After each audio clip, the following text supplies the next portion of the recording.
এখন হাতের মুঠোয় লাল বাবা রাইস। এখন থেকে লাল বাবা রাইস অনলাইনে ঘরে বসে অর্ডার করুন। লাল বাবা রাইস, লাল বাবা অনলাইন, অর্ডার করুন আজই।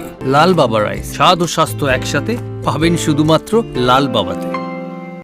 স্বপ্নের কেরিয়ার গড়তে চান? আসুন যোগ দিন MCRS নলেজ ক্যাম্পাসে। পূর্ব বর্ধমানে অবস্থিত আমাদের ক্যাম্পাসে আমরা অফার করছি নার্সিং ও প্যারামেডিক্যাল কোর্স। সবুজ ঘেরা হাইটেক ক্যাম্পাস, সঙ্গে কলেজ সংলগ্ন অত্যাধুনিক হস্টেল। এখানে অভিজ্ঞ শিক্ষক ও শিক্ষিকারা আপনাকে আধুনিক চিকিৎসা পদ্ধতি ও প্রযুক্তির মাধ্যমে প্রশিক্ষণ দিচ্ছেন। আমাদের কোর্সগুলিতে আপনি পাবেন হাতে কলমে প্রশিক্ষণ এবং প্রয়োজনীয় দক্ষতা অর্জনের সুযোগ। বিশ্বমানের পরিকাঠামো ও সুবিধা আপনার শিক্ষা জীবনকে করবে আরো সুন্দর ও সহজ। আপনার স্বপ্নের ক্যারিয়ার শুরু হোক এইখানে, MCRS নলেজ ক্যাম্পাসে। MCRS নলেজ ক্যাম্পাস, আপনার ভবিষ্যতের পথপ্রদর্শক। নমস্কার, আমি সৈয়দ মুশারফ আজম। আজ মুক্ত বাংলার ডিজিটাল মিডিয়া, যেটা আমরা মুক্ত আবহর শিক্ষাঙ্গন, এই মুক্ত আবহর শিক্ষাঙ্গনের পক্ষ থেকে প্রতি সপ্তাহের মতো আজকে আবার উপস্থিত হয়েছি।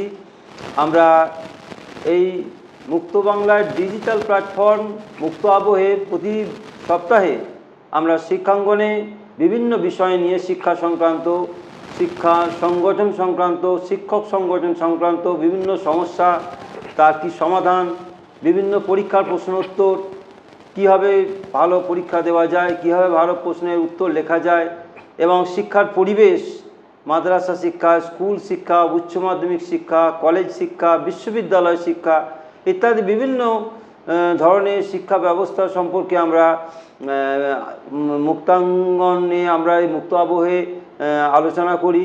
আমরা পরস্পরের সঙ্গে বিভিন্ন শিক্ষা সংগঠক এবং আমরা শিক্ষার সঙ্গে যুক্ত ছাত্রছাত্রী, তারা প্রত্যেকেই আসেন আমাদের এখানে।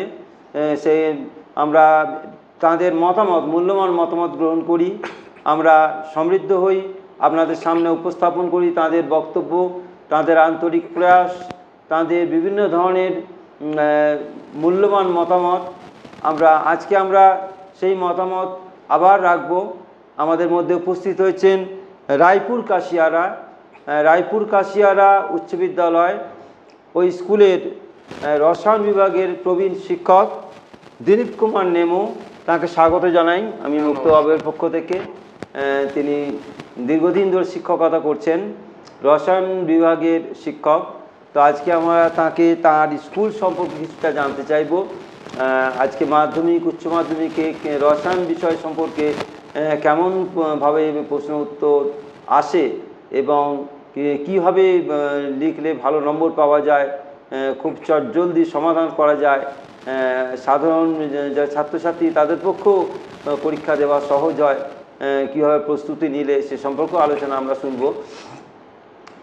আমরা তার কাছে প্রথমে জানতে চাইব, দিলীপ বাবুর কাছে, যে আপনাদের স্কুল রায়পুর কাশিয়ারা, আপনি কত বছর শিক্ষকতা করছেন এখানে? আমি এখানে 1997 সালে আগস্ট মাসে এই স্কুলে জয়েন করি। ওই স্কুলেই প্রথমে? তার আগে কোথাও করেছেন? তার আগেও আমি তিনটে স্কুলে শিক্ষকতা করেছেন। কোন কোন স্কুল? আমি করেছি, প্রথম যে স্কুল করেছি ওরিয়েন্টাল সেমিনারি। আচ্ছা, রবীন্দ্রনাথ ঠাকুর। বাহ বাহ বাহ বাহ, আমরা তো রবীন্দ্র স্মৃতিধন্য একটা স্কুলে আমরা আজকে তাকে, যে তিনি শিক্ষক হিসেবে ছিলেন, হ্যাঁ, ওরিয়েন্টাল সেমিনারিতে রবীন্দ্রনাথ ঠাকুর, তিনি বাল্য অবস্থায় তিনি কিছুদিন পড়াশোনা করেছিলেন। অবশ্য ইংরেজ ছেলেদের দাপটে তিনি পালিয়ে এসেছিলেন, সেখান থেকে তিনি আর যাননি। তো যাই হোক, তারপরে TS সনাতন হাই স্কুল, 24 পরগনা, দক্ষিণ 24 পরগনা। আচ্ছা আচ্ছা আচ্ছা, কলকাতা থেকে দক্ষিণ 24 পরগনা। হ্যাঁ, ওইখানে ওটা মাধ্যমিক স্কুল ছিল, এটা HSC স্কুল ছিল।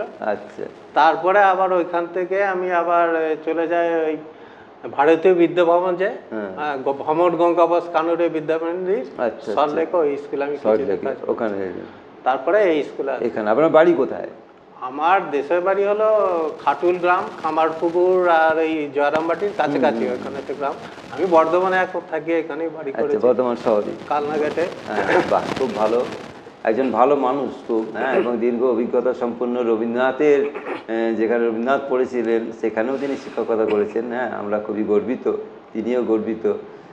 তো যাই হোক, তার কাছে রায়পুর কাশিয়া রায় তিনি দীর্ঘদিন শিক্ষকতা করছেন 97 থেকে। তার আগে 3টে স্কুলে শিক্ষকতা করেছেন।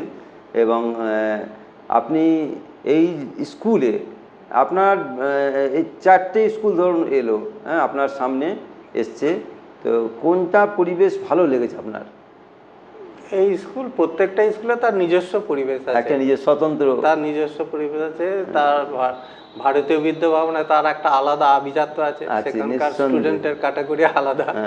আবার যেমন আমি পড়ছি রবীন্দ্রনাথ ঠাকুর যে স্কুলে পড়েছেন, সে একদম শহর ঘেঁষা শহরের ওখানে যে নাট্য, ওই একদম রবীন্দ্র সরণি, ওইখানে নাটক, ওইখানকার স্টুডেন্টরা নাটক এইসব বিষয়ে খুব পারদর্শী ছিল, সাংস্কৃতিক দিক থেকে সমৃদ্ধ, খুব সমৃদ্ধ ছিল।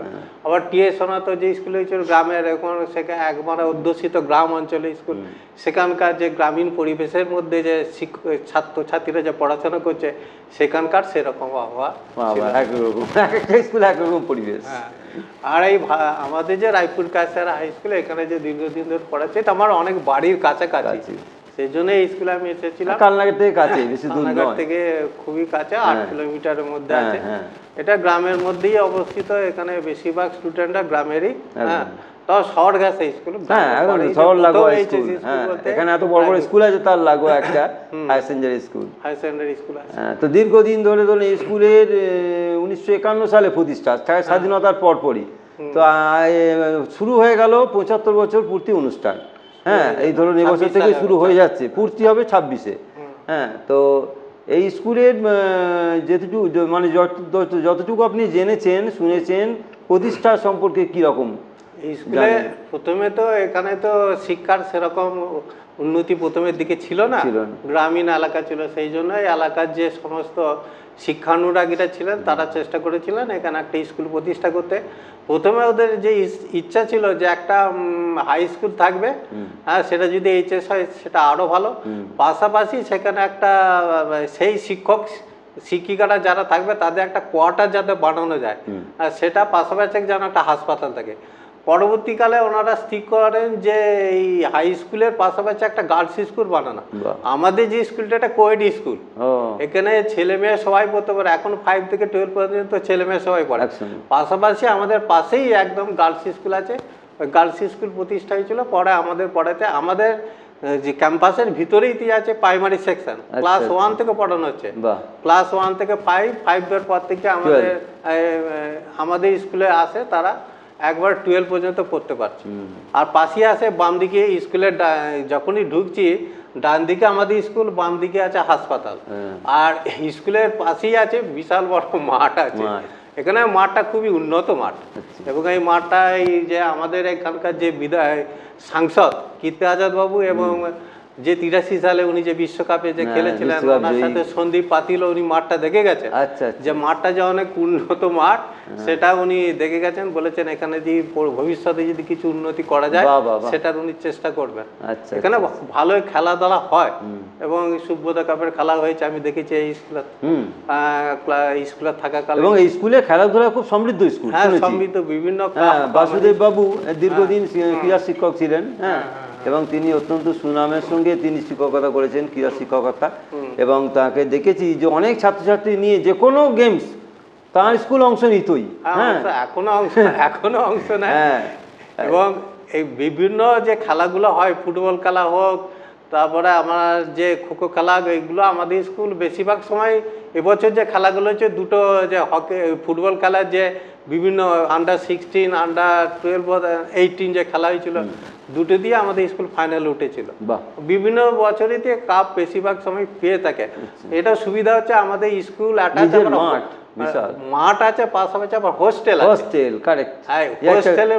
ছেলেগুলো সবাই খেলাধুলা, হ্যাঁ হোস্টেল ছেলেরা ওই মাঠে খেলাধুলা করে, বিকালে খেলে, আবার সকালে খেলে। ওদের কোচিং দেওয়া হয়, এলাকার যারা ভালো খেলোয়াড় আছে তারা তাদের কোচিং এর ব্যবস্থা করে, মেয়েদেরও কোচিং এর ব্যবস্থা এখন বিকালে সকালে দুটো ব্যবস্থাই সুন্দরভাবে করা আছে। খুব সুন্দর। তার ফলে এখান থেকে ভালো ভালো খেলোয়াড় তৈরি হয়। হ্যাঁ, এবং তারা আমাদের স্টেট লেভেলেও খেলেছে। হ্যাঁ, এবার এখানে প্রোডাকশনটা ভালো। হ্যাঁ, এখান থেকে ভালো। তাহলে এখানে অতীতে অনেক ভালো ভালো খেলোয়াড় তৈরি হয়ে স্টেট লেভেলে খেলেছে এবং এখনো নিয়মিত হচ্ছে। এখনো হচ্ছে।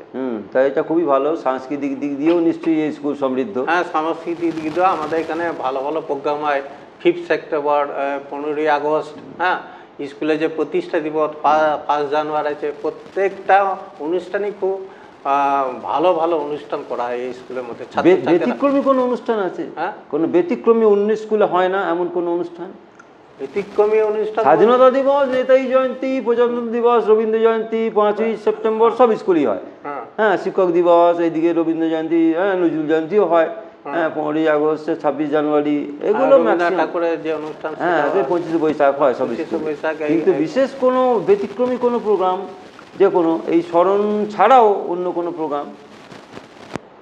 এই অনুষ্ঠানগুলি বিশেষভাবে করা হয় আর কি। আচ্ছা আচ্ছা আচ্ছা। এবার ধরুন যখন এই যে আমাদের এই যে 75 বছর পূর্তি হবে, সে তো হবে, 50 বছর পূর্তি, সেইটার উপলক্ষে আরো অনুষ্ঠান গুলো করা হয়। তবে স্কুলের মধ্যে বিভিন্ন কম্পিটিশনগুলো সবসময় প্রতিনিয়ত হয়ে আসছে এবং সেইগুলো সবসময় করা হয়। সেখান থেকে আমাদের ছাত্রছাত্রীরা উঠে। আপনাদের পরেই তো হাটগোবিন্দপুর স্কুল আবার আছে। আমাদের পরে হাটগোবিন্দপুর, মানগোবিন্দ চৌধুরী হাই স্কুল, হাটগোবিন্দপুর আছে, তারপরে কুলে আছে একটা ওইদিকে বোধহয়। আবার ওই সোজা স্কুল চলে গেলে ওখানেতে আছে সর্ডা স্কুল আছে। আর এই যদি আমরা কানলা রোড ধরে সোজা চলে যাই তাহলে আমরা পেয়ে যাব আমাদের নবস্থা স্কুল। নবস্থা, ওই স্কুলেও গেছি। ওদের সুবর্ণ জয়ন্তী হয়েছিল, আমি জাজ হিসেবে গেছিলাম। খুব ভালো স্কুল, সবকটা স্কুল খুব আন্তরিক। তা আপনাদের একটা খুব ভালো লাগছে এখানে এই মাঠে ধরুন সন্দীপ পাত্র, তিনিও বিশ্বকাপ জয়ী দলের সদস্য ছিলেন। হ্যাঁ, কীর্তি আজাদ ছিলেন, তিনি সন্দীপ পাত্র ছিলেন। আমাদের এখানে আমাদের এখানে এমপি এখন কীর্তি আজাদ, আমাদের বর্ধমান দুর্গাপুর কেন্দ্রের। নিশ্চয়ই আপনাদের ওখানে বোধহয় নিশ্চিত প্রামাণিক, নিশ্চিত মালিক বোধহয় আপনাদের, হ্যাঁ, এমএলএ, হ্যাঁ, এই বিধায়ক। হ্যাঁ, যাই হোক, তো এই দুজন বড় খেলোয়াড়ের আপনাদের ওখানে পদধূলিতে ধন্য। একটা খুব ভালো, দুটো বিশ্বকাপার এসেছেন স্কুলে। হ্যাঁ, দেখে গেছেন স্কুলের মাঠ এবং খুব সুনামও করেছেন। হ্যাঁ, এটা একটা খুব গর্বের। মাঠটা বেশ উন্নত মাঠ আছে। হ্যাঁ, উন্নত মাঠ, বড় মাঠ আছে, খেলাধুলার উপযুক্ত মাঠ। হ্যাঁ, এখানে করলে কি শহর লাগোয়া তো মানুষের অসুবিধা হবে না, শহরের মানুষ সব যেতে পারবে। একদম রাস্তার ধারে, একদম ধারে। আমি গেছি, আমি হাটগোবিন্দপুর কলেজে বেশ কয়েক বছর শিক্ষকতা করেছি আমি। হ্যাঁ, হাটগোবিন্দপুর কলেজে পড়াতাম, এখন অন্য কলেজে আছি এখানে। তো যাই হোক, তখন যেতে যেতে দেখতাম, বাসে করে যেতাম তো, বা মাঝে মাঝে বাইকেও যখন যেতাম তখন দেখতাম যে মাঠটা চোখে পড়তো বাইরে থেকেই। হ্যাঁ, বৃষ্টি হলো মাঠে জল দাঁড়ায় না, জল সঙ্গে সঙ্গে মাঠটা এমনই ভাবে তৈরি করা আছে, জলটা সেরকম ভাবে দাঁড়ায়। হ্যাঁ, তো যাই হোক, তো খুব ভালো একটা, আপনি বেশ উল্লেখযোগ্য একটা প্রশংসনীয় মাঠ। এবং এখানে একটা মাঠটাকে যদি একটা ভালো আদর্শ মাঠ হিসেবে গড়ে তোলা হয়, সেখানে বড় বড় খেলা দেওয়া হয়, খুব ভালো হবে। হ্যাঁ, এবং আমি বলবো আরো ভালো, বর্ধমান টাউনে যে লিগের বিভিন্ন ধরনের বড় বড় খেলা, কিছু খেলা ট্রান্সফার করা যেতেই পারে, একদম কাছে। হ্যাঁ, আরেকটা সুবিধা যে এখানকার টাউনে এসে স্টেশন থেকে বাইরে ছেড়ে আসে চট করে যেতে পারবে। হ্যাঁ, সমস্ত বাস কালানের উপর, রাস্তার ধারে। হ্যাঁ, খুব সুবিধা। একটা শহর লাগে, এত ভালো মাঠ কিন্তু কাছে নেই। হ্যাঁ, এই লোকো মাঠের পরেই ওই মাঠটা। তো যাই হোক, খুব ভালো লাগলো এরকম একটা স্কুল, যেখানে খুব আর কোনো বিশিষ্ট খেলোয়াড় তো দুজন বিশ্বকাপার এসেছিলেন। আর কোনো বড় খুব মনীষী কেউ এসেছিলেন স্কুলে আপনাদের? আমাদের এখানেতে আমাদের স্কুলেরই ছাত্র ছিলেন নিরুপম সেন, যিনি শিল্পমন্ত্রী ছিলেন। হ্যাঁ, শিল্পমন্ত্রী, রাজ্যের শিল্পমন্ত্রী। উনি আমাদের স্কুলে এসেছেন। উনি যখন শিল্পমন্ত্রী ছিলেন তখন আমাদের স্কুলেতে বলেননি এসেছিলেন, ওনাকে সম্বর্ধনা দেওয়া হয়েছিল। তারপরে এখানকার বিশিষ্ট বিচারপতি, হাইকোর্টের যে বিচারপতি ছিলেন, উনি ওই 25 বছর পূর্তিতে, 50 বছর যে পূর্তি হয়েছিল 2001 সালে, প্রতাপ রায়, উনি এসেছিলেন। প্রতাপ রায় ছিলেন। আমাদের স্কুলেরই বিভিন্ন ছাত্র, তারা এই কিছুদিন আগে জাপানে আমাদেরই পাস করে ছাত্র, সে বাইরে গিয়েছে, সেও আমাদের স্কুলে সেখানকার যে কি পরিস্থিতি, এখান থেকে পাস করে সে গিয়েছে। আমাদের স্টুডেন্ট জার্মানিতে গিয়েছে। জাপান, জার্মানিতে আপনাদের ছাত্ররা বিভিন্ন জায়গায় প্রতিষ্ঠিত শিক্ষাতে বিভিন্ন জায়গাতেই প্রতিষ্ঠিত আছে। প্রতাপ রায় কি আপনাদের ছাত্র ছিলেন না এমনি এসেছিলেন? না, উনি আমাদের স্কুলেরই ছাত্র ছিলেন। এখান প্রতাপ রায়, বাহ, বিচারপতি, একজন বিখ্যাত হাইকোর্টের বিচারপতি। হ্যাঁ, হাইকোর্টের কলকাতা হাইকোর্টে বিচারপতি ছিলেন এবং খুব নাম করা লোক। আমাদের বর্ধমানে বর্ধমান বিশ্ববিদ্যালয়েও তিনি ছাত্র ছিলেন। হ্যাঁ, এখানে LLB পড়েছিলেন। হ্যাঁ, তারপরে তো অন্যান্য পড়াশোনা, তো এখানেও প্রায় আসতেন। প্রাক্তনীদের যখন পুনর্মিলন অনুষ্ঠান হতো, উনি আমাদের স্কুলে এখানেও এসেছেন তিনি কয়েকবার। আসেন। হ্যাঁ, এখানে বারবার আসতেন। এখানে খুব মানুষ ছিল খুব ভালো। হ্যাঁ, তো যাই হোক, আপনাদের স্কুলে 50 বছর পূর্তিতেও এরকম বিশিষ্ট মানুষরা এসেছিলেন। হ্যাঁ, এসেছিলেন। আমি সেই যে অনুষ্ঠান ছিল তাতে সাংস্কৃতিক ডিপার্টমেন্টটা আমি পরিচালনা করেছিলাম, তারপরে আর্থিক দিকটাও আমি কাজ করেছিলাম সেই 2001 সালেতে আমার মনে আছে। আর আপনার তো আমার সেই হিসেবে বিভিন্ন লোকের সাথে পরিচয়টা হয়ে গেছে, কে কোথা থেকে আসছে। এবার 75 বছরে নিশ্চয়ই সেরকম ভালো মানুষদের আপনি নিয়ে আসবেন। 75 বছরও আবার হবে। এই যে আমাদের এই HS সেন্টার চলছে, তো এখন পরীক্ষাটা চলছে, 18 তারিখ পার হওয়ার পরেতেই এইসব কাজগুলো নিয়ে আবার হবে। আর সময় তো বেশি নেই, আর বেশি সময় মানে 8-10 মাস সময় আছে। হ্যাঁ, তো যাই হোক, একটা তো পদার্পণ হয়, একটা সমাপ্তি হয়, দুটো অনুষ্ঠান হয়। হ্যাঁ, এই টাউন স্কুলে 100 বছর হলো। হ্যাঁ, যা শুরু হয়েছিল গত বছরে 24-এ শুরু হয়েছিল। হ্যাঁ, এই 25 এবারে শেষ হলো। 1 বছর বিভিন্ন বর্ণাঢ্য অনুষ্ঠান। তো যাই হোক, হ্যাঁ, ওই যে আমাদের 50 বছর যে পূর্তি হয়েছিল 1 বছর ধরেই হয়েছিল, ওই শুরু হয়েছিল 1 বছর ধরে বিভিন্ন রক্তদান শিবির, বিভিন্ন সেমিনার, বিভিন্ন প্রোগ্রাম, খেলাধুলা। আপনার তো খেলাধুলার একটা ভালো সেখানে মাঠটা আছে, প্রদর্শনী খেলা হবে বিভিন্ন ধরনের। হ্যাঁ, এরকম কুইজ, সাংস্কৃতিক প্রতিযোগিতা, বিভিন্ন অনুষ্ঠান হয়। হ্যাঁ, তো যাই হোক, এটা খুব ভালো, বৃক্ষরোপণ সব হয়। তো আমার খুব ভালো লাগছে, এত সমৃদ্ধ একটা বর্ধমান শহর লাগাওয়া স্কুল, অথচ এর প্রচার তেমন নেই। অনেকে অথচ সেরকমভাবে মনে রাখে না, কিন্তু খুব একটা গুরুত্বপূর্ণ জায়গা, ভেন্যুটা সাংঘাতিক গুরুত্বপূর্ণ। এবং যা শুনলাম, খুব বিখ্যাত মানুষরা এই স্কুলে পড়াশোনা করেছেন। হ্যাঁ, তো এই স্কুলে আপনাদের ছাত্র এখন বর্তমানে সংখ্যাটা কত? ছাত্রছাত্রী 700, কম বেশি 700 আছে। খারাপ নেই, ভালোই আছে। হ্যাঁ, হস্টেল আছে নিজস্ব একটা, নিজস্ব হোস্টেল আছে, ফ্রিতে ছাত্ররা থাকতে পারে। আচ্ছা, আদিবাসী ছাত্ররা। বাহ, খুব ভালো ভালো, আদিবাসীদের জন্য সুন্দর ব্যবস্থা। হ্যাঁ, এটা খুব উল্লেখযোগ্য। আর আপনাদের শিক্ষক এখন কতজন আছেন? এখন আমাদের টিচিং স্টাফ, পার্মানেন্ট স্টাফ 19 জন আছেন। তার পাশাপাশি একজন কম্পিউটারের টিচার আছে, আর একজন প্যারা টিচার আছে। নন টিচিং 2 জন গ্রুপ ডি আছে, একজন আছে সে ক্লার্ক আছে, আর একজন ক্লার্ক রিটায়ার করে গেছে, আর গ্রুপ ডিও রিটায়ার করে গেছে। আর নতুন লোক এখন আসে। আর এমনিতেও ভ্যাকেন্সি আছে, সাবজেক্টে ভ্যাকেন্সি আছে, ম্যাথসে ভ্যাকেন্সি আছে, বাসুদার পোস্ট ভ্যাকেন্সি আছে। অন্যজন চালাচ্ছেন? হ্যাঁ, সে অন্যজন তার হয়ে কাজ করে দিচ্ছে, এইভাবেই চলছে এখন। আচ্ছা আচ্ছা আচ্ছা। তো যাই হোক, এই সামনে ধরুন, এই কিছুদিন আগে মাধ্যমিক শেষ হলো। হ্যাঁ, এই মাধ্যমিকে ভৌত বিজ্ঞান, আপনাকে নিশ্চয়ই সেখানে ভৌত বিজ্ঞান পড়াতে হয়। ভৌত বিজ্ঞান পড়ান, HS এ কেমিস্ট্রি পড়ান, কেমিস্ট্রি দিকটাও পড়ায়। হ্যাঁ, তো ভৌত বিজ্ঞানে কিরকম প্রশ্নপত্র এবার এসেছিল, কি কোনো চেঞ্জ হয়েছে না একই রকম আছে? আর আবার আগামী দিনে কিরকম প্রস্তুতি এরা নেবে ছেলেমেয়েরা? বিজ্ঞানের প্রশ্ন বলতে মোটামুটি একই প্যাটার্নেরই প্রশ্ন আছে।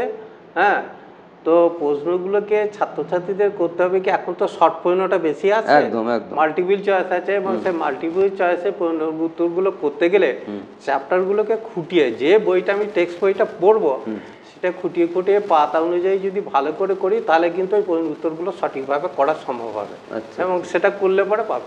আর বিশেষ করে আমি ছাত্রছাত্রীদের, আমি মাধ্যমিকের খাতা দেখতে গিয়ে দেখেছি, আর HS-এরও আমি হেড এক্সামিনার ছিলাম, তাতে করে দেখেছি কেমিস্ট্রি পার্টটা ওই মাধ্যমিক লেভেলের ভৌত বিজ্ঞানে তাদের ছাত্রছাত্রী উত্তর লিখতে একটু অসুবিধা হয়, আর কেমিস্ট্রি দিকটা অর্গানিক পার্টটা একটু তাতে অসুবিধা হয়। তো সেই জন্য আমি ছাত্রছাত্রীদের বলবো যে এই যে ভৌত বিজ্ঞানের যে রসায়ন দিকটা আছে, সেই দিকটাকে প্রথমে পড়া শুরু করে, আর যেহেতু ওই দিকটা বেশি অসুবিধা হয়, যেমন আমার ক্লাস 10-এ গেলে প্রথমেই যে পিরিয়ডিক টেবিলটা আছে, পিরিয়ডিক টেবিলের গঠনটাকে ভালো করে শিখে নিত। আমার যে পিরিয়ডিক টেবিলটা 2টো পার্ট আছে, একটা মেন্ডেলিভের পিরিয়ডিক টেবিল আছে, পাশাপাশি লং টার্ম যে আধুনিক যে পিরিয়ডিক টেবিলটা আছে, সেটার গঠনটাকে ভালো করে শিখে নেওয়া, এবং সেখানে বিভিন্ন যে এলিমেন্টগুলো কোন গ্রুপে কী আছে, এক একটা পর্যায়েতে কীরকম হবে, সেইগুলোকে ভালো করে শিখে নেওয়া, এবং সেটা শিখে নেওয়ার পরেতে আমার সেই গ্রুপ ওয়াইজ, মানে শ্রেণীতে, সেটাকে বলা হচ্ছে শ্রেণী, তো শ্রেণীতে উপর থেকে নিচের দিয়ে বা পর্যায় বরাবর বাম থেকে ডান দিকে বিভিন্ন মৌলগুলোর যে ধর্মগুলো আছে সেগুলো কীরকমভাবে পড়ি। ধর্মগুলো বলা হচ্ছে যে তাদের যে তড়িৎ ঋণাত্মকতা বা ইলেকট্রোনেগেটিভিটি বা আয়নাইজেশন পোটেনশিয়াল, আয়ন নির্গমন শক্তি, সেগুলো কীরকমভাবে তাদের যে আকার, আয়তন, পারমাণবিক যে ব্যাসার্ধ, সেগুলো কীরকমভাবে পরিবর্তিত হচ্ছে, সেগুলোকে যারা বিশেষ করে এই হাইড্রোজেনের স্থানটা পর্যায় সারণীতে কোন জায়গাতে বসবে তার পক্ষে যুক্তি 1 নম্বর শ্রেণীতেও বসতে পারে, আবার যে মেন্ডেলিভের পর্যায় সারণীতে হলে 7 নম্বরও বসতে পারে, সেটার পক্ষে যে কয়েকটা করে যুক্তি, এইগুলো হামেশাই পরীক্ষা পড়ে। এবং ছাত্রছাত্রীদের বলবো সেই এই বিশেষ বিশেষ যে প্রশ্নগুলো আছে সেইগুলোর উপর মনোযোগ হতে। যেমন ডি ব্লক সন্ধিগত সারির যে মৌলগুলো আছে তাদের কিছু কিছু বিশেষ বৈশিষ্ট্য আছে, সেইগুলোর উপরে জোর দিয়ে বেশ ভালো করে একটু যদি অনুশীলন করায় তাহলে পরে হবে। এক একটা চ্যাপ্টার পড়ার পরেতেই সেটার উপরে যদি আমি যে সমস্ত সম্ভাব্য যে প্রশ্নগুলো পড়তে পারে সেইগুলো যদি ভালো করে অনুশীলন করে তাহলে কিন্তু সে ভালোই পরীক্ষাতে সফল হতে পারবে বলেই আমার মনে হয়। তো এখন যে মাধ্যমিকের যে প্রশ্ন পড়ছে তাতে পরে কিন্তু নিউমারিক্যাল মানে অঙ্ক করতেই হবে। বিশেষ করে যে গ্যাসের যে চ্যাপ্টার আছে সেখানে চার্লস বয়েলস ল আছে, সেখানে যে সম্পর্কগুলো লেখা আছে, ধরে আমি এই বয়েলস ল সম্পর্কিত যে পিভিএনআরটি সম্পর্কে দিচ্ছি, পিটা কি বোঝাচ্ছে, ভিটা কি বোঝাচ্ছে, এনটা কি যে মোল সেটা বোঝাচ্ছে, আরটা কি সার্বজনীন গ্যাস দেবো, টিটা কি সেটা তাপমাত্রা এবং কোন তাপমাত্রা কোন স্কেলে আছে, হ্যাঁ সেটাকে আমি ঠিকভাবে লিখতে হবে। যদি সেলসিয়াস স্কেলে থাকে সেটাকে আমি কনভার্ট করে নেবো, কেলভিন স্কেলে কনভার্ট করে নেবো, তার সাথে 273 এইসব জিনিসগুলো। এবার প্রশ্নের যে উত্তরটা পেয়ে গেলাম সেটার কি ইউনিটটা হবে মানে এককটা হবে সেটা সঠিকভাবে কিন্তু লিখতে হবে। এবার এখন কি প্রশ্নের যে প্যাটার্নটা হয়েছে, আগে যেরকম ছিল একটা প্রশ্নের সাথে আর একটা অড পেয়ে যেত, কিন্তু এখন একটা অঙ্কের সাথে আর একটা অঙ্ক, মানে অঙ্কটা যদি আমি না প্র্যাকটিস করি তাহলে হবে না, অঙ্ক করতেই হবে, অঙ্ক করতে অল্টারনেটিভ অঙ্কই অল্টারনেটিভ অঙ্ক। আলো চ্যাপ্টারের উপরেও আছে অঙ্ক এখন পড়ছে। তারপরে তড়িৎ যে প্রবাহিত তড়িৎ যে কারেন্ট ইলেকট্রিসিটি চ্যাপ্টারটা, ওই চ্যাপ্টারে অঙ্ক পড়বে। ওখানে যে সূত্রগুলো আছে, যেমন এই গ্যাসের চ্যাপ্টারে যে চার্লসের সূত্র, বয়েলের সূত্র, এখানেও বিভিন্ন ওহমের সূত্র আছে, হ্যাঁ বিভিন্ন যে সূত্রগুলো আছে, লেঞ্জের সূত্র আছে, সেইগুলোকে আমার সঠিকভাবে প্রশ্নটা যেটা আমি সূত্রটা পড়লাম সেটাকে আমার খাতায় অনুশীলন করে লিখে দেখে নিতে হবে। উত্তরটা যতক্ষণ না ঠিকভাবে পাচ্ছি ততক্ষণ আমাকে সেটাকে লিখে প্র্যাকটিস করে নিতে হবে। করলে কিন্তু এবং যে সম্পর্কটা দিয়ে আমি অঙ্কটা করছি সেটা যদি আমি লিখে এবং সেটা কি কোন সম্পর্কটা কোন চিহ্নটা কিসের জন্য ব্যবহার হচ্ছে সেটা লিখে উত্তর করার পর উত্তরটা যদি ইউনিটটা ঠিকঠাকভাবে দিই তাহলে কিন্তু প্রত্যেকটা প্রশ্নের আবার একটা কনক্লুশন থাকে। যখনই ধরুন আমি একটা প্রশ্নের উত্তর লিখতে যাচ্ছি, যেমন চার্লসের সূত্র লিখি, তাহলে চার্লসের সূত্র হেডিংটা দিলাম, আগে নাম্বারিংটা ঠিকঠাক দিতে হবে। নাম্বারিং ছেলেরা ঠিকঠাক দেয় না, দিলে মুশকিল হয়ে যাবে, কোনটা কোন উত্তর বুঝতে পারবে না, সেটা যিনি পরীক্ষকের অত সময় নেই, পরীক্ষকের অসুবিধা হয়ে যায়। পরীক্ষকের উপযুক্তভাবে আমাকে প্রশ্নটাকে উত্তরটাকে তাকে খুশি রেখে করতে হবে। হ্যাঁ, যে বিরক্ত হয়ে গেলে বিরক্ত হয়ে গেলে অসুবিধা। এক একটা প্রশ্ন উত্তর এক একটা পার্টে লিখতে হবে। হ্যাঁ, যখন একের দাগের প্রশ্ন উত্তরটা এক জায়গায় লিখুন, আবার 2-3 পাতা পর আবার এক জায়গায় ব্যাক ফরওয়ার্ড করে খাতা দেখতে হবে, মাস্টার মশাই অসুবিধা হয়। আমাদের চেষ্টা করবো এক এক জায়গায় লিখতে। একদম ধর একের দাগের এ আছে, এর দাগের আবার হয়তো 1, 2, 3 আছে, জায়গা গ্যাপ রেখে দিই। হ্যাঁ, জায়গা গ্যাপ রেখে দিলাম, বা একের দাগের এর দাগের একটা যখন হয়ে গেল আমি একটু গ্যাপ রাখলাম, দেখে পরের যে দুয়েরটা আমি করলাম, এরকম ভাবে ভাগ ভাগ করে উত্তর লিখলাম। আমি যখন হেডিংটা দিলাম একটা কালি ব্যবহার করলাম, উত্তরটা যখন লিখছি আর একটা কালি ব্যবহার করলাম। এইভাবে লিখলে খাতাটা সাজানো গোছানো হয়, ভালো হচ্ছে, দেখতে সুন্দর হয় এবং প্রশ্ন উত্তরটা মনোজ্ঞায়ী হবে। এবং ভাষার যদি আমি বাড়িতে যদি প্রশ্ন উত্তর লেখাটা যদি ভালোভাবে প্র্যাকটিস করি তাহলে আমাদের সময় ধরে, হ্যাঁ সময় ধরে প্র্যাকটিস করলে ল্যাঙ্গুয়েজটা যেটা আসছে আমি যেটা রিপ্রেজেন্ট করছি খাতাতে সেটার মানটা কিন্তু অনেকটা উন্নত। তাহলে তখন যদি আপনি তাৎক্ষণিকভাবে লিখতে চান ল্যাঙ্গুয়েজ আসবে, তাহলে আসবে না আবার ভুল হয়ে যাবে, বিশেষ করে সূত্রগুলো ভুল হয়ে যাবে, সূত্রগুলো বেশি ভুল হবে, বেশি ক্ষেত্রে ভুল হয়ে যাবে। হ্যাঁ, ওগুলো প্র্যাকটিস থাকলে ওগুলো আর ভুল হয় না সে সময়। আর হঠাৎ করে লিখতে শুরু করলে গন্ডগোল। টাইম ধরে যদি কেউ লেখে, এই টাইমের মধ্যে যে লিখলাম সময়টাও বাঁচলো, কোন সময় কতটা লিখতে পারছি জানা গেল, আমার সূত্রটা ভুল হলো, ল্যাঙ্গুয়েজটাও ঠিক হলো। প্রথমে কি করতে হবে, এক একটা চ্যাপ্টার ধরে আমি প্রশ্ন উত্তর, আমি যখন চ্যাপ্টারটা পড়া হয়ে গেলো কী কী প্রশ্ন পড়তে পারে সম্ভাব্য প্রশ্ন, সেই প্রশ্নগুলো আমি করলাম, করার পর সেই চ্যাপ্টারের উপরে আমি যে প্রশ্নগুলো হলো সেটা একটা পরীক্ষা নিয়ে নিলাম। নেওয়ার পরে সমস্ত চ্যাপ্টারটা যখন পড়া হয়ে গেলো পুরো সিলেবাসটার উপর পরীক্ষা নিতে হবে, পরীক্ষা আমি দেবো, দিলে পরে কী হবে, তাহলে আমার নিজের কনফিডেন্টটা বাড়বে, তাহলে কী হবে উত্তরটা ঠিকঠাকভাবে লিখতে পারবো এবং সেটা যিনি খাতায় দেখছেন তার পক্ষে সুবিধাজনক হবে, নম্বরটা ভালো ক্যারি করবে। একটা প্রশ্ন লেখার পর আমি যে হেডিং দিয়ে দিই যেটা আমি লিখি, তাহলে তাকে প্রশ্নটা ভর্তি হবে না যিনি খাতাটা দেখছেন।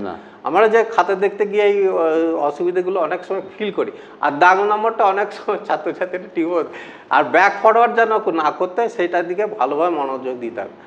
আর বিজ্ঞায় অনেক বিজ্ঞা থাকছে এখন, যেমন মোলের ধারণা যেটা ক্লাস 9 আছে, অ্যাটমিক স্ট্রাকচারটা ভালো করে পড়ে নিতে হবে। তারপরে যে মোল কনসেপশন, এই মোল কনসেপশনটা ভালো লাগবে, আমাদের খুব দরকার লাগবে, কারণ এই মোল কনসেপশনের উপরই আমার দাঁড়িয়ে আছে কিন্তু কেমিস্ট্রির অনেকটা অঙ্ক। ক্লাস 12-এর পার্টেও থাকবে, ক্লাস 10-এতেও এই মোল কনসেপশনটা ভালো করে শিখে নিতে হবে। এবং 1 গ্রাম অণুর সমান যেটা হচ্ছে তার যে আণবিক ভর সেটা যে হচ্ছে, সেটার এনটিভিতে বা এসটিভিতে আয়তন যে 22.4 লিটার হচ্ছে, এই কনসেপশনটা আমার ঠিকঠাক থাকতে হবে। তার মধ্যে যে অণুর সংখ্যা কতগুলো, অ্যাভোগাড্রো সংখ্যক অণু থাকবে, সেইগুলোকে আমি ঠিকভাবে জেনে তার উপরে অঙ্কগুলো আমাকে ভালো করে প্র্যাকটিস করতে হবে, কারণ ওর উপরে অঙ্ক পরীক্ষাতে পড়ছেই আর কি। আমি এর পরের লেভেলে যদি আমি গেট পরীক্ষাতে যে স্টুডেন্টরা গেট পরীক্ষা দিচ্ছে অল ইন্ডিয়া বেসিস, সেখানেও কিন্তু এই মোল কনসেপশনের উপর প্রবলেম থাকছে। কেমিস্ট্রিতে ঠিক থাকলে কোনো অসুবিধা হবে না, ঠিক যদি থাকে তাহলেও হবে। অ্যাসিড ক্ষারের উপরেও যে কনসেপশনটা সেটাও ছাত্রছাত্রীদের ক্লিয়ার থাকা দরকার। বেসিক জিনিসটা ঠিক রাখতে বেসিক জিনিসটা ঠিক রাখতে হবে। ক্লাস 9-এ যে আমার যে কেমিস্ট্রি পার্টে যে আছে hydrochloric acid, nitric acid, sulphuric acid বিক্রিয়াগুলো আছে, হ্যাঁ, তাদের যে প্রস্তুতিগুলো, কী কী প্রয়োজনীয় রাসায়নিক দ্রব্য, তারপরে তাদের নাম, সেই নামগুলো, তারপরে তাদের সংকেতগুলো ঠিকঠাক করে শিখতে হবে। আর কোন রাসায়নিক বিক্রিয়ার ভিত্তিতে সেই হাইড্রোক্লোরিক অ্যাসিড বা নাইট্রিক অ্যাসিড বা সালফিউরিক অ্যাসিড তৈরি হচ্ছে, সেটাকে আমাকে ঠিকঠাক করে নিতে হবে। আবার যে তারপর সে যেটা তৈরি হলো সেটা কিভাবে সংগ্রহ করা হচ্ছে, সেটাকে ঠিকঠাক করে আমাকে যেতে হবে। তারপরে ওই বিভিন্ন অ্যাসিডগুলোর উপরেতে আমার যে বিক্রিয়াগুলো আছে, সেই বিক্রিয়াগুলো আমাকে ভালোভাবে প্র্যাকটিস করবে। একদিনে অনেক বিক্রিয়া করা চলবে না, তাহলে কিন্তু মাথার মধ্যে থাকবে না। আমি হয়তো সকালবেলা 2-3টে বিক্রিয়া করলাম, তারপরে সেই বিক্রিয়াগুলো বিকালের দিকে দেখে নিলাম, দেখে নেওয়ার পর আরও একটা বিক্রিয়া করলাম। সেই বিক্রিয়াগুলো আমি কি করলাম, আমি যখন ঘুম থেকে উঠছি তখন মনের মধ্যে একবার অনুশীলন করে নিলাম। হ্যাঁ, আমার কোনো কাজ করার আগে মনের মধ্যে অনুশীলন করে নিলাম, নেওয়ার পর যেটা আমার মনের মধ্যে আমার আসছে না সেটা আমি একবার দেখে নিলাম। তারপরে কিন্তু সেই বিক্রিয়াগুলো আমার ভুল হবে না, কারণ একদিনে সব বিক্রিয়া তৈরি করতে পারবে না, কোনো স্টুডেন্টের পক্ষে সম্ভব না। অনেক বিক্রিয়া আছে, হাইড্রোক্লোরিক অ্যাসিডে অনেক আছে, নাইট্রিক অ্যাসিডে অনেক আছে, সালফিউরিক অ্যাসিডেও অনেক আছে। এবং সেই বিক্রিয়াগুলো যখন আমি রিপ্রেজেন্ট করছি, যদি কোনো গ্যাস তৈরি হচ্ছে, সেই গ্যাসটাকে উপর দিয়ে তীর চিহ্ন দিয়ে দেখাবো। গ্যাসের যদি কোনো কালার থাকে, যদি কোনো রাসায়নিক বিক্রিয়া জারণ বিজারণ ঘটে, কোনটা জারণ হচ্ছে কোনটা বিজারণ হচ্ছে, সেটা যদি আমি ভালোভাবে দেখাই, তাহলে আমি যতটা আমার ভিতরে তার মধ্যে যতটা রসায়ন পাঠা আছে, আমি ততটাই যদি আমি রিপ্রেজেন্ট করতে পারি, তাহলে পরীক্ষক জানতে পারবেন যে আমার বিষয়টা আমার উপরে ভালো ধারণা আছে, কনসেপশন আছে। তাহলে কি হবে, অন্য জায়গায় আমি এই সব জিনিসগুলোতে আমি সঠিকভাবে রিপ্রেজেন্ট করতে পারি, তাহলে অন্য জায়গায় আমার যেটাকে সামান্য খামতি থাকে বলে, তার ছেলেটা তো ঠিকই ছিল, এইখানটা একটু হয়তো গোলমাল হয়েছে, ঠিক আছে মার্সি করবে, হ্যাঁ, মার্সি করে নম্বরটা কারি করে নেবে। সেই জন্য এবার যখন পরীক্ষাটা যখন শুরু করব, তখন কিন্তু যে প্রশ্নগুলো উত্তর আসবে আমি সঠিকভাবে পারবই, সেই প্রশ্নগুলো দিয়ে শুরু করতে হবে। একদম সহজগুলো আগে করে নিতে হবে। সহজগুলো আগে করতে হবে। এমন একটা ধরলাম যে পারবো না, সে চিন্তা করতে করতে সময় চলে যায়। হ্যাঁ, চিন্তা করতে করতে শেষকালে দেখুন যেগুলো পারলাম পারবো সেগুলো ভুল হয়ে যায়। বিশেষ করতে যদি আমি প্রথমেই অঙ্কটা করতে যাই ভৌত বিজ্ঞান, তাহলে যদি আমি ভুল হয়ে যায়, তাহলে কিন্তু পরেগুলো আর অঙ্ক এমনই যে ওইটা করতে গেলে মনে হবে না আর ঠিক করি, আর কিছু খেতে উঠে আবার ঠিক করি, সূত্র মনে পড়ছে না, করতে করতে দেখবেন সময়টা চলে গেল। সময়টা চলে, একটা হয়তো 2 নম্বর কি 3 নম্বর, 2 নম্বরের জন্য তার আধ ঘন্টা সময় চলে যায়। আর পরে যেটা শিওর পাবে সেগুলো তাড়াতাড়ি লিখতে গিয়ে ভুলে সেই জন্য যেটা আমি নিশ্চিতভাবে পারবো সেটাকে আমি ভালোভাবে এইচএসটা ব্যাপারে কি বলবেন? এবার এইচএস এর জন্য আমার যেমন 12-এর পার্টে এখন 2 রকমের হয়ে গেছে। এই যে সেমিস্টার সিস্টেম হয়ে গেছে, সেমিস্টার 1, সেমিস্টার 2, 11 হয়ে গেল। এবার সেমিস্টার শুরু হলো। হ্যাঁ, 11-এর সেমিস্টার শুরু হয়ে গেছে। সেমিস্টার 1, সেমিস্টার 2 পরীক্ষা চলছে। এবার 3rd সেমিস্টার 1 এপ্রিল থেকে শুরু হবে, এবং তারপরে দিয়ে এই 3rd সেমিস্টারটা আবার পরীক্ষা হয়ে যাওয়ার পরে এটা কাউন্সিলে পরীক্ষা হবে, তারপর আবার 4th সেমিস্টার শুরু হয়ে যাবে। এবং এই যে সেমিস্টারের যে পরীক্ষাগুলো যেগুলো চলবে, এবং সেইগুলোকে আমাকে ভালোভাবে রপ্ত করতে হবে। আমার যে ক্লাস 11-12-এর যে মূলত 3টে পার্ট আছে কেমিস্ট্রির, একটা হচ্ছে ফিজিক্যাল পার্ট, একটা ইনঅর্গানিক পার্ট, আর একটা অর্গানিক। একটা ইনঅর্গানিক পার্ট, একটা ফিজিক্যাল পার্ট, আর একটা অর্গানিক। ছাত্রছাত্রীদের আমি হেডেজনার থাকাকালীন বা পরীক্ষা খাতা দেখাকালীন আমি দেখেছি অর্গানিক পার্টটা ছেলেটা খুব একটু অসুবিধার মধ্যে পড়ে। এবং সেই জন্য আমার যে ইউনিট 1টা যেটা সেমিস্টার 1 আছে তার মধ্যে অর্গানিক পার্টটা না, কিন্তু সেমিস্টার 2তে অর্গানিক আছে। আমি আর এই যে মাধ্যমিক পরীক্ষাটা শেষ হয়ে গেছে এর মধ্যে আমি চেষ্টা করব কি আমার ক্লাস 11-এর যে সেমিস্টার 1-এ খানিকটা পড়ে নেবো। যদি পড়ে নিতে পারি তাহলে কি হবে, আমার ওই এগিয়ে রইলাম, অনেকটা এগিয়ে রইলাম। তাহলে আমার যখন রেজাল্ট আউট হবে তার মধ্যে আমি যদি অনেকটা এগিয়ে দিতে পারি, সময়টা কম, 1 বছর 3 মাস সময় থাকে এইচএস দেওয়ার, হ্যাঁ এই অল্প সময়। সেই জন্য আমি চেষ্টা করব এই সেমিস্টার যে 1টা বেশিরভাগটাই সময়ের মধ্যে কভার করে নিতে পারে। এবার যখন সেমিস্টার 2তে যাবো অর্গানিক পার্টটা ছেলের দিকে যে শেষকালে পড়তে চায় তাহলে কিন্তু পরীক্ষার হলে ভুল করে ফেলে আমি দেখেছি। সেই জন্য ওটাকে প্রথমে চেষ্টা করে নেবো। এবং তার মধ্যে অনেক বিক্রিয়া আছে এবং সেই বিক্রিয়াগুলোকে অনেক কনভার্সান আছে, সেই কনভার্সানগুলোকে আমাকে প্রতিনিয়ত প্র্যাকটিসের মধ্যে রাখতে হবে। একদিনের সমস্ত কনভার্সান করতে গেলে কিন্তু পরীক্ষার খাতায় ছবি আছে, হ্যাঁ পারবে না, সেগুলো ভুল হয়ে যাবে, খুব অসুবিধার মধ্যে সেক্ষেত্রে পড়ে যাবে। আর বিশেষ করে ক্লাস 12 মধ্যে যদি আমি যাই, প্রথমেই যে চ্যাপ্টারটা পেয়ে যাবে সেখানেতে ইলেকট্রোকেমিস্ট্রি আছে। ইলেকট্রোকেমিস্ট্রিতে হাফ সেল রিয়াকশান আছে। হাফ সেল রিয়াকশান দুটো, একটা অক্সিডেশন একটা ডিডাকশান, তারপরে ফুল সেল রিয়াকশানটা আবার করে সেইখান থেকে অঙ্ক করতে লাগবে। তার থেকে যে ফর্মুলা আসবে সেই ফর্মুলাটা যে আমি বসালাম সেই ফর্মুলার মধ্যে যে টার্মগুলো আমি ব্যবহার করছি সেগুলো কী সেগুলোকে আমাকে পাশাপাশি লিখে দিতে হবে। এবং এইখানে যদি আমার কোনো রাফ করার প্রয়োজন থাকে খাতার মধ্যেই করব। খাতার এক জায়গাতে আমি লাইন টেনে দিলাম, সেখানে রাফ লিখলাম, হ্যাঁ তাতে করে কী হবে, ওই রাফটা কিন্তু যেটা খাতা দেখবেন তার কাছে জরুরি, তিনি দেখবেন যে ছেলেটা ঠিকই করেছে, রাফটা করেছে। এবং সেই সেক্ষেত্রেও যে অঙ্কটা আমি করবো তার ক্ষেত্রে কিন্তু আমার কী করতে হবে, অঙ্কর যে ইউনিটটা শেষকালে বসাতে হবে। অঙ্কর ইউনিট যদি ভুল হয় তার কিন্তু মার্কস ডিডাকশন অবশ্যই হবে, হ্যাঁ। এবং ফিজিক্যাল পার্টেতে অঙ্ক থাকবে, হ্যাঁ। এবং এইখানেতে ফিজিক্যাল পার্টে অঙ্ক থাকবে। আমার অর্গানিক পার্টটা যখন আমি ক্লাস 4 সেমিস্টারে যাব, অর্গানিক পার্টটা অনেকটা আছে, যেমন অ্যালডিহাইড কিটোন অ্যাসিড আছে, পাশাপাশি নাইট্রোজেনের কেমিস্ট্রি মানে অ্যামিন নাইট্রো গ্রুপ আছে, হ্যাঁ এইসবগুলো আছে, ওখানে অনেক বিক্রিয়া আছে। সেইগুলোকে যতটা সম্ভব তাড়াতাড়ি আমি প্র্যাকটিস করে নেবো। করে নিলে ওইটা আমার প্রতিনিয়ত অল্প অল্প করে প্র্যাকটিসের মধ্যে থাকবে। তারপরেই ছেলেদের অনেক বিক্রিয়া থাকে।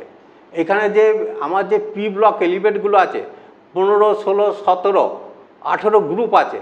এই গ্রুপের অনেক রিয়াকশান আছে, যে এলিমেন্টগুলো আছে তাদের অনেক রিয়াকশান আছে, সেই রিয়াকশানগুলোকে আমাকে প্র্যাকটিস করে নিতে হবে। ফিজিক্যালে খুব একটা যে ছেলেগুলোর অসুবিধা হয় তা নয়, আমি সেটা দেখি। ফিজিক্যালটা আমি ধরুন আমি ফিজিক্যালটা সোজা ফিজিক্যালের চ্যাপ্টারটা করে নিলাম, তারপর অর্গানিকটা করে নিলাম। অর্গানিকটা করে তারপরে কিন্তু আমি ওইটাকে ইনঅর্গানিক যে পার্ট আছে অনেক যে ইনঅর্গানিকের অসুবিধা বেশি, মেন অর্গানিকের ছাত্রদের আমি দেখেছি ছাত্রছাত্রীদের প্রশ্ন যে নম্বর কমার মূল কারণ হচ্ছে অর্গানিক। এবং অর্গানিক অনেক রকমের কনভার্সান আছে এবং এখানে আইপিএসি নাম আছে, কোঅর্ডিনেশন কেমিস্ট্রি আছে, সেখানেও আইপিএসি নাম আছে, সেইগুলো আমাকে ভালো করে। আর হাইব্রিডেশন যে পার্টটা আছে ক্লাস 11-এর মধ্যে সেটাকে খুব ভালো করে শিখে নিতে হবে। কারণ এই হাইব্রিডেশন শুধু 11-এ 12-এ নয়, আমি পরবর্তীকালে যে কোনো কম্পিটিশান পরীক্ষা দিতে যাবো সেখানে আমার লাগবে। গেট পরীক্ষা দেবো, অল ইন্ডিয়া বেসিস পরীক্ষা, সেখানে আমার গেট পরীক্ষাতে লাগবে। আমি জয়েন্ট পরীক্ষা দেবো, সেখানে আমার লাগবে। আমি নিট পরীক্ষা দেবো, সেখানেও আমার লাগবে। সেই জন্য হাইব্রিডেশনটা খুব। আর এখানে ডি ব্লক এলিমেন্ট আছে, এফ ব্লক এলিমেন্টগুলো আছে। ডি ব্লকের যে এলিমেন্টগুলো আছে তাদের যে বিভিন্ন যে যৌগগুলো তৈরি হচ্ছে তার যে কালার চেঞ্জ হচ্ছে, কালার চেঞ্জ হচ্ছে কালারগুলো, ডিডি ট্রানজিশন যে ইলেকট্রনগুলো হচ্ছে, ইলেকট্রনের যে ট্রানজিশনটা হচ্ছে তারপরে যে কালারগুলো হচ্ছে সেটা সঠিকভাবে আমাকে জানতে হবে, হ্যাঁ। এ ব্লক এলিমেন্টের ক্ষেত্রে সেখানে যে তাদের যে বিভিন্ন যে হাইব্রিডেশনগুলো আছে এবং তাদের যে বিভিন্ন যৌগগুলো যেগুলো তৈরি হচ্ছে সেইগুলোর ক্ষেত্রে তাদেরও যে রঙের যে পরিবর্তন হচ্ছে কীভাবে হচ্ছে সেগুলোকে ক্রিস্টাল ফিল্ড থিওরি দিয়ে আমার ব্যাখ্যাগুলো ভালো করে, ক্রিস্টাল ফিল্ড স্টেবিলাইজেশন এনার্জি ক্যালকুলেশনগুলো ভালো করে আমাকে শিখে নিতে হবে। সেইগুলো যদি ভালোভাবে করতে পারে তাহলে আমার মনে হয় না যে ছাত্রছাত্রীরা প্রত্যেকে সাধারণ ভালো ছাত্র যারা প্রত্যেকে উপকৃত হবে, হ্যাঁ। এবং যারা সাধারণ ছাত্রছাত্রীদের ক্ষেত্রে আমি বলবো যে যারা বুঝতে পারছে যে আমার ক্ষেত্রে বিশেষ করে যারা নিউট্রিশন পড়ে, নিউট্রিশনের কেমিস্ট্রি মাস্ট, আচ্ছা, পুষ্টিবিদ্যা। হ্যাঁ, নিউট্রিশন নিয়ে পড়তে গেলে কেমিস্ট্রিটা লাগবে এবং তারা হয়তো একটু কমজোরি থাকে কেমিস্ট্রিতে, তাদের ক্ষেত্রে আমি বলবো যে আমি যে পার্টগুলো পারবো পারবো সেই চ্যাপ্টারগুলো আগে তৈরি করবো। আমার ক্ষেত্রে যেটা সুবিধাজনক মনে হবে, আমি যেটা পড়বো সেটা যেন পরীক্ষা খাতায় সঠিকভাবে লিখতে পারি।